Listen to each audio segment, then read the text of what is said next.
siempre aquí mis pies,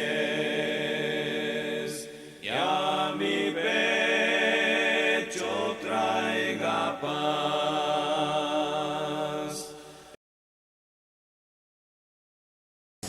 Que Dios les siga bendición a todos, a cada uno, a los niños, a los jóvenes, a todos los adultos, a toditos, que Dios nos siga bendiciendo. Un hombre fue a una barbería a cortarse obviamente el cabello y la barba, como era de costumbre. En estos casos entabló una amena conversación con el barbero. Hablaban de tantas cosas de la vida y de repente salió el tema de Dios. El barbero dijo: fíjese, caballero, que yo no creo en Dios, le dijo. Yo no creo que Dios exista, le dijo. ¿Pero por qué?, le dijo el cliente. Es fácil, le dijo el barbero. Basta a salir a la calle, le dijo, y va a darse cuenta que Dios no existe, le dijo. ¿Acaso, verdad, si Dios existiera, le dice, habría tantos enfermos? ¿Acaso si Dios existiera, habría tantos niños abandonados?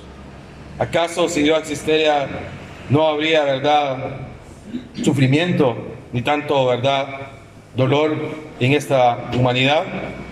Yo no puedo pensar que exista un Dios que permita todas estas cosas, le digo. Entonces el cliente se quedó un poco pasmado. Además no quiso, verdad, responder, obviamente, porque si les discutía al barbero, podía volar una oreja, podía cortar mal el pelo. Entonces el pobre cliente, verdad, salió del negocio un poco, pues así, pues, al no haber podido responder al barbero. Él recién abandonaba la barbería cuando vio en la calle un hombre con la barba larga, con el cabello largo. Parecía que este hombre no se había quitado, ¿verdad?, hace mucho tiempo esa barba y ese cabello, lo tenía súper largo. Entonces, ¿verdad?, el cliente entró de nuevo a la barbería y le dijo: mire, ¿sabe una cosa? Los barberos no existen. ¿Cómo que no existen?, le dijo. ¿Verdad? Si yo estoy aquí, yo soy barbero. No, le dijo el cliente. No existe, porque si existiera, no habría tantas personas con el pelo largo y con la barba tan larga, ¿verdad?, como ese hombre que va por la calle. Los barberos sí existen, le dijo el barbero. Lo que pasa es que esas personas no vienen a mí. Exacto, dijo el cliente. Ese es el punto. Dios sí existe. Lo que pasa es que las personas no van hacia Él y no le buscan. Por eso hay, ¿verdad?, en este caso, tanta, ¿verdad?, pobreza o miseria, como usted bien dijo. Porque las personas no buscan a Dios. Vamos a la Biblia, Génesis 17:1. Génesis 17:1, el primer libro de la Biblia, capítulo 17, verso 1. La palabra de Dios dice así. Ahí aparece una palabra hebrea que ya vamos a descubrir cuál es. Génesis 17:1 dice: era Abraham de 99 años. Ese es casi como el chino, va, cachichén el número. ¿Cómo dice si en el chino? Cachichén. 99 años, cuando se le apareció Jehová y le dijo: yo soy el Dios Todopoderoso, anda delante de mí y sé perfecto. La palabra hebrea para poderoso es el Shaddai. Esta mañana brevemente vamos a hablar del Shaddai. Todo ser humano, hermanos, amigos, sabe de la existencia de un Dios todopoderoso que creó este mundo, ¿verdad?, y que tiene el control del universo y de todo lo que existe. Dios sabe todo lo que está pasando en esa tierra. El punto central es que solamente existe un solo Dios. Esta mañana hablábamos con los jóvenes de los peligros de no creer en Dios. Hay tantas filosofías, hay tantas creencias en muchos otros dioses, y es un peligro no creer en un solo Dios o creer en Dios. Hay quienes no creen en Dios, pero finalmente los que algunas veces se declaran ateos, algunas veces terminan creyendo en Dios. Este día vamos a estudiar lo que la Biblia nos enseña acerca de Dios, de su amor, de su carácter, de su interés por el hombre. Punto número 1, la existencia de Dios. Creemos que solamente hay un solo Dios, Corintios, en su primera carta, capítulo 8, verso 6, dice: pero nosotros, sin embargo, solo, ¿verdad? Hay un solo Dios, el Padre, dice la palabra, del cual proceden todas las cosas, y nosotros somos para Él, y un Señor Jesucristo, por medio del cual son todas las cosas, y nosotros por medio de Él. Corintios, Pablo nos dice que solamente hay un solo Dios. Mateo declara, ¿verdad?, que en esa existencia de Dios hay una deidad, que hay un Dios Padre, hay un Dios Hijo y hay un Dios Espíritu Santo. Un texto conocido por nosotros en Mateo, ¿verdad?, cuando dice: por tanto, ir, hacer discípulos a todas las naciones, bautizándolos, y ahí viene: en nombre del Padre, en el nombre del Hijo y en nombre del Espíritu Santo. La deidad hecha ahí en un solo Dios. La Escritura nos da evidencia de que hay un Dios, de que existe Dios. En Génesis 1:1, ¿verdad?, Moisés declara, ¿verdad?, y diciendo que en el principio creó Dios los cielos y la tierra. Habla en Génesis 1:1 acerca de que Dios, en este caso, es un Dios creador, el que creó el universo. Yo le preguntaba a los jóvenes: ¿ustedes creen en Dios? Muchas veces yo me he hecho la pregunta de mis tantos 40 y pico de años que tengo, verdaderamente, si Dios existe, como el barbero. ¿Por qué permite Dios tanto sufrimiento? ¿Por qué permite tanto dolor? Y le decía a los jóvenes de la racha mala que hemos vivido esta semana con la hermana Sailey: se nos arruinó la refrigeradora, se nos arruinó la lavadora, o sea, ella, se nos arruinó la secadora, ella, se nos arruinó la computadora, se nos arruinó el chucho. ¿Por qué nos pasan todas estas cosas a nosotros, verdad? ¿Por qué estas malas rachas? Y en medio de todo eso, bueno, tuvimos un descanso, gracias a Dios, porque Dios es bueno todo el tiempo. O sea, en las cosas malas, pero también Dios es bueno en las cosas, ¿verdad?, buenas. En Isaías 45:18, el profeta dice en Isaías 45:18: porque así dijo Jehová, que creó los cielos, ¿verdad? Él es el Dios, el que formó la tierra, el cual hizo y la compuso, y no la creó en vano. Dice Isaías: para que fuese habitada la creó. Yo soy Jehová y no hay otro, dice la palabra de Dios.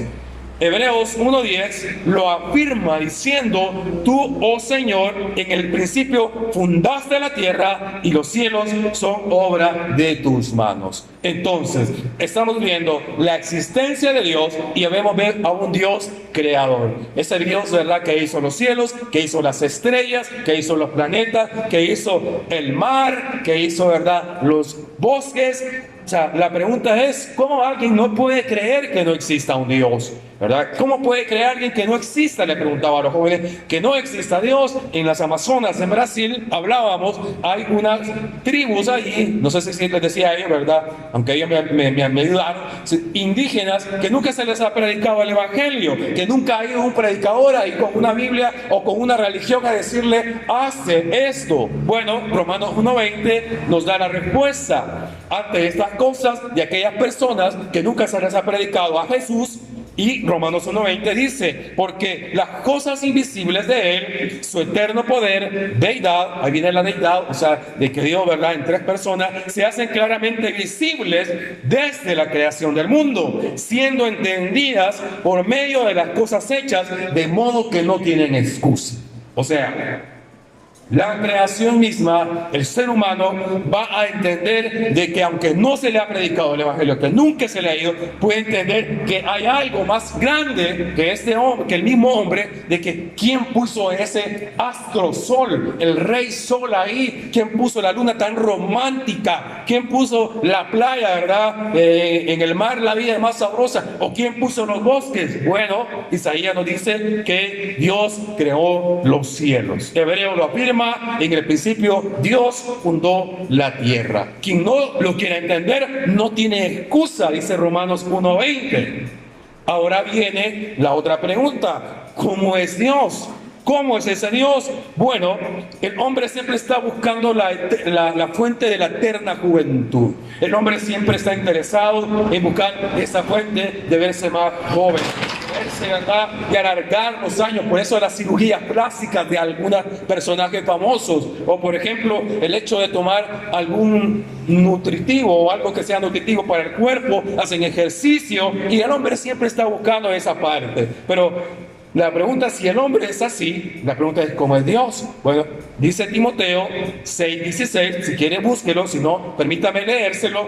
Timoteo, primera carta, en el capítulo 6, verso 16, el único que tiene la inmortalidad, ¿viene bien? Que habita en la luz inaccesible, a quien ninguno de los hombres ha visto ni puede ver, al cual sea la honra y la gloria sempiterno. Amén. ¿Cómo es Dios? Bueno, dice la palabra que Dios es inmortal. O sea, en Dios, ¿verdad? Está esa parte que existe desde siempre. O sea, Dios ha estado ahí. Dios es inmortal, dice la palabra. Por eso que ahí viene que el hombre siempre quiere buscar alargar su vida, siempre quiere, ¿verdad?, vivir en esta vida, porque somos imagen de un Dios inmortal. Por tanto, nosotros también, obviamente, ¿verdad?, fuimos creados para que nosotros vivir largamente con Él. La otra pregunta es, ¿cómo es Dios? Bueno, la palabra en Juan 4:24 dice que los verdaderos adoradores buscan, ¿verdad?, adorar a Dios en espíritu y en verdad. Entonces, Dios es un espíritu. O sea, Dios es algo que nosotros no podemos ver. La pregunta es, ¿verdad?, que si nosotros podemos creer en el viento, que no lo vemos, pero lo sentimos, pero así es Dios también. Podemos creer que Él es un espíritu. Aparte, Isaías nos declara que Él es eterno, es inmortal, es un espíritu, es eterno. Isaías 57:15. Porque así dijo el alto y sublime, al que habita la eternidad y cuyo nombre es, ¿verdad?, santo. Yo habito en la altura y en la santidad, y con el quebrantado y humilde de espíritu, para hacer vivir el espíritu de los humildes y para vivificar el corazón de los quebrantados. Bonito ese texto. Dice que Dios es un Dios eterno. Dice que Él, ¿verdad?, está con los quebrantados y también está con los humildes de espíritu. Qué bonito ese texto, ¿verdad? Muy bonito, porque dice que Dios está con esos que son quebrantados de corazón. Aquellos hombres que deciden, ¿verdad?, pues venir a Él y aceptar que afuera de ellos no hay más, sino que estar dentro de Él. ¿Cómo es Dios? Dice la palabra de Dios que Dios es amor. Primera en Juan 4:8 dice, ¿verdad?, que Dios es amor. Dios es inmortal, Dios es espíritu, Dios es eterno y Dios es amor. Y siguiendo ese punto, Dios es nuestro Padre. Salmo 46:1 dice, Dios es nuestro amparo y nuestra fortaleza. O sea, Dios se preocupa por los problemas de nosotros. O sea, Dios dice que nosotros, ¿verdad?, tenemos a Dios como un amparo y como una fortaleza. Porque Él es como un padre que se preocupa por sus hijos. Va a estar para defenderlos, va a estar para poder asistirles, va a estar para poder cuidar, ¿verdad? Si tiene una niña, como que fuera la niña de sus ojos, y si es un hijo, lo va a cuidar, ¿verdad?, para que también sea un hombre de provecho como él, porque Dios se preocupa por sus hijos. Dice un texto ahí, ¿verdad?, o un padre no se va a preocupar y le va a dar una piedra a sus hijos, le va a dar una serpiente. O sea, no, un padre se preocupa por sus hijos. Dios se preocupa por usted. Dios se preocupa por usted, sabe lo que usted necesita, sabe, ¿verdad?, lo que usted está pasando. También, ¿verdad?, nos soporta con misericordia. Jeremías 31:3 dice, Jehová se manifestó a mí ya hace mucho tiempo diciendo, mire este texto, qué bonito, con amor eterno te he amado. Por tanto, te prolongué mi misericordia. Qué amor más incondicional el de Dios. Porque el amor de la persona, el amor del hombre muchas veces, ¿verdad?, no es temporal. El amor que nosotros sentimos en esta tierra, ¿verdad?, como decía José, creo que era, el amor acaba. O sea, el amor se termina por A o B motivo. Pero el amor de Dios dice que es eterno. O sea, Dios lo ama a usted eternamente. Dios pensó en usted. Dios pensó en mí. Nos consuela en el dolor, dice la segunda carta de los Corintios 1:3. Bendito sea el Dios y Padre de nuestro Señor Jesucristo, Padre de misericordias y de Dios de toda consolación. O sea, Dios, ¿verdad? En este caso es también nuestro consuelo.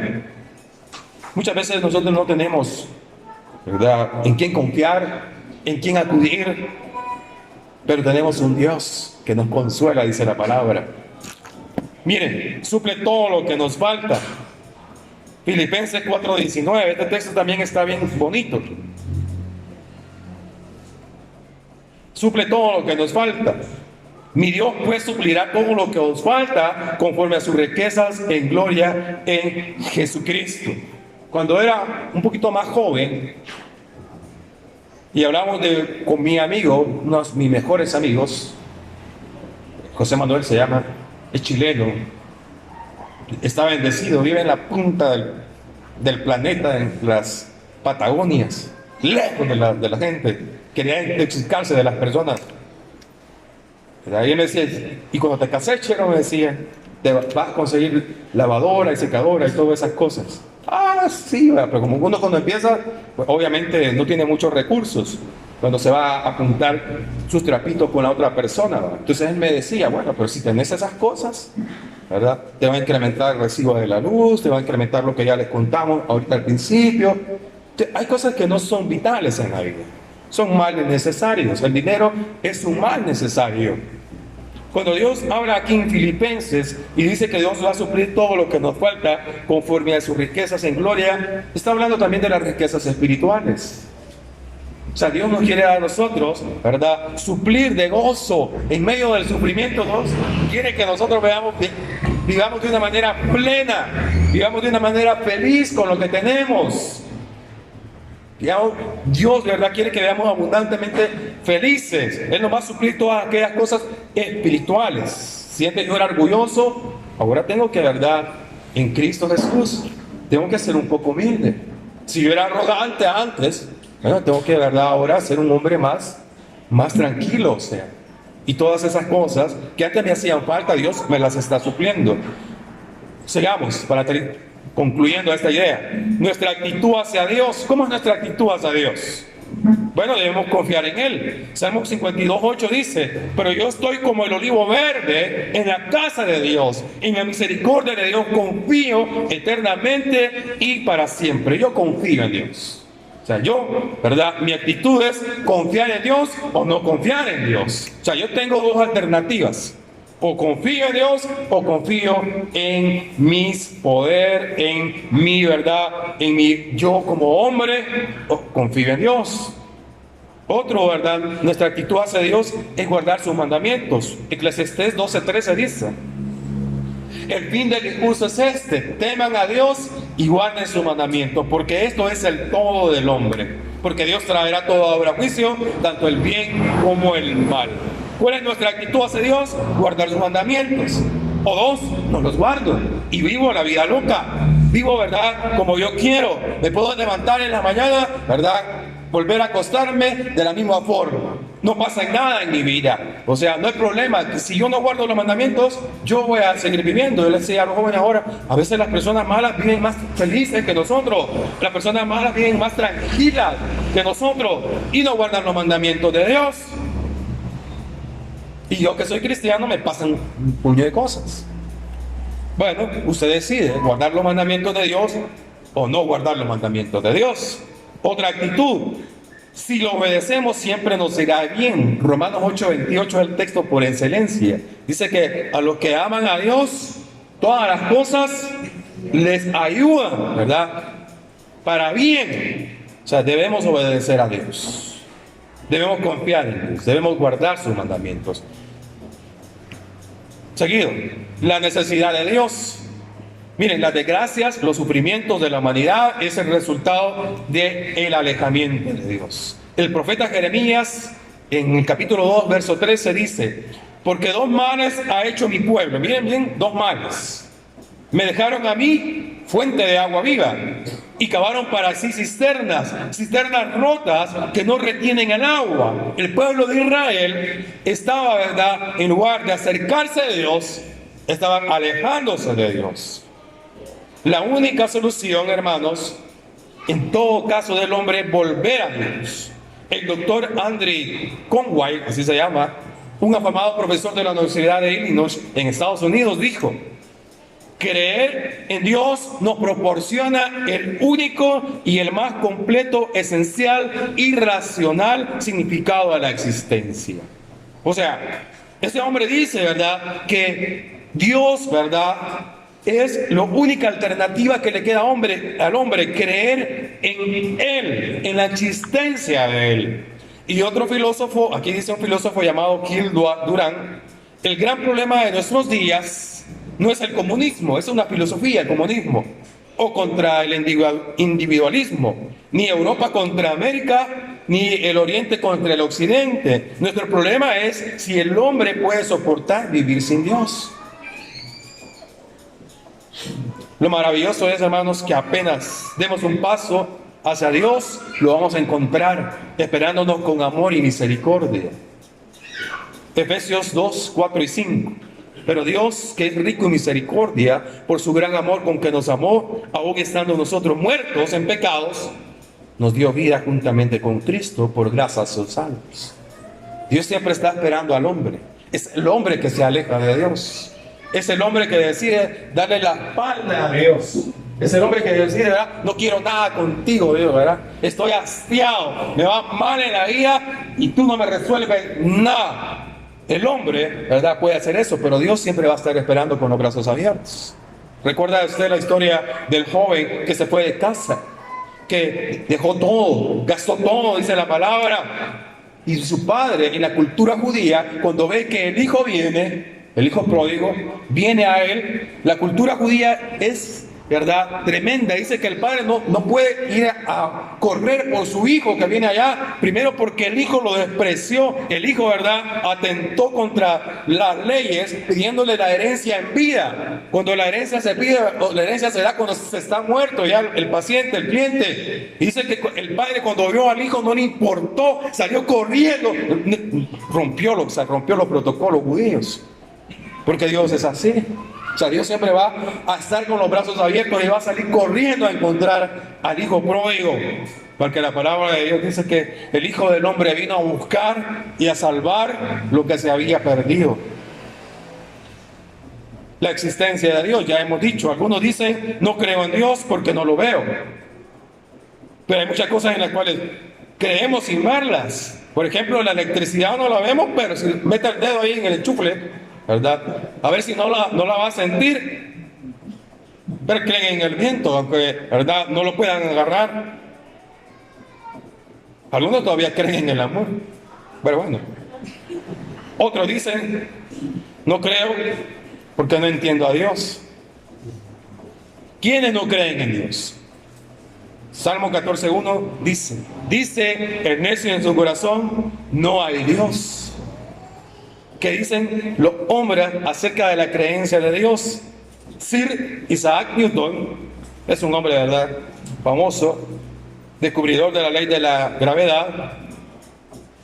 Declaró: el orden admirable del Sol, los planetas y de los cometas no pudo proceder sino del plan y según la orientación de un ser omnisciente y omnipotente. De ahí sigue que Dios es en efecto un Dios divino, sabio y omnipotente, un ser que está sobre todo y que es infinitamente sabio.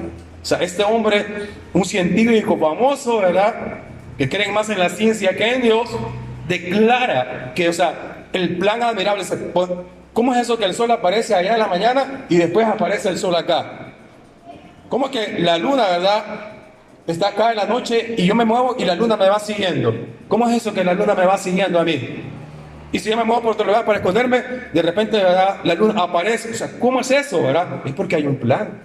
O sea, eso no es así nomás de casualidad. Y cuarto punto, hay que confiar en Dios. El doctor Wernher Von, ¿verdad?, un hombre, ¿verdad?, inventor de los cohetes que van hacia los planetas allá del universo, dijo: nuestra necesidad de Dios no se basa solamente en la admiración. O sea, no se basta decir, ah, qué chévere, bonita la puesta del sol. Ah, bonita la luna llena. Qué chévere el arcoíris, ¿verdad? Qué bonitos esos colores. Cuando uno mira el arcoíris, todo, no, todo, ¿verdad? La mayoría, y por lo menos yo, ay, un arcoíris, qué bonito el arcoíris. No lo señales, le dice el otro, porque no se va a quitar, cabal, cuando lo señala, se borra el arcoíris. Está bien admirar todo eso. Está bien, dice este hombre que inventó esos cohetes para viajar al cielo. Pero el hombre necesita de fe, dice. Así como precisa del alimento, del agua y del aire.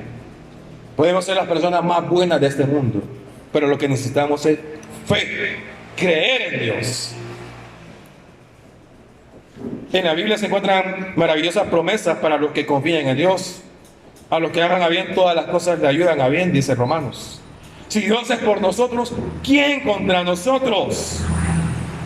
Filipenses 4:19, que ya leímos, dice: Dios puede suplir todas nuestras necesidades. Mi Dios pues suplirá todo lo que nos falta conforme a sus riquezas. Concluyendo, ¿qué debemos hacer para que Dios esté con nosotros y nos proteja? Anhelar a Dios de todo corazón. Así como los que salen del Salvador y los que son pupuseros. Nuestra amada Karina sale de la frontera y ya está llorando las pupusas. ¿Qué quiere comer en Honduras? En lugar de probar otra comida, quiere pupusas. Dice Salmo 42:1: como el ciervo brama por las corrientes de las aguas, así clama por ti, oh Dios, el alma mía. Debemos anhelar a Dios de todo corazón. Lo felicito que usted esté acá esta mañana, porque usted quiere que Dios trate con usted. O sea, quiere arreglarse con Dios. Cuando viene aquí, está necesitado, viene humillado. Venimos humillados. Debemos anhelar a Dios de todo corazón. Así como anhelamos las pupusas, así como anhelamos las cosas que nos gustan, debemos anhelar a Dios. Pero no solamente se trata de anhelar, de venir, de admirar. Hay que obedecer a Dios también. Porque Eclesiastés, ya lo leímos, dice: el fin del discurso es este: teman a Dios. Pero no solamente es temer a Dios, hay que guardar sus mandamientos. Porque eso es el todo del hombre. Porque Dios traerá toda obra a juicio, tanto el bien como el mal. Debemos poner a Dios sobre todas las cosas. Es triste cuando las personas ponen a Dios primero a su trabajo, que no es malo el trabajo, a su familia, que no es mala la familia,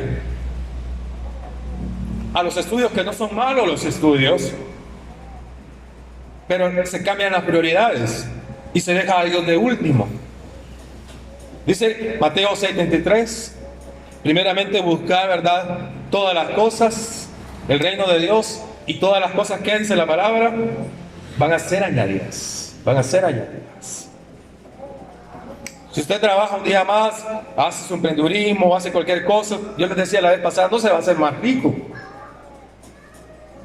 O sea, yo, ¿verdad?, no puedo entender esa parte, pero comprendo a algunos que tienen que trabajar, obviamente, porque tienen que trabajar el día domingo. Está bien, hermanos, excelente.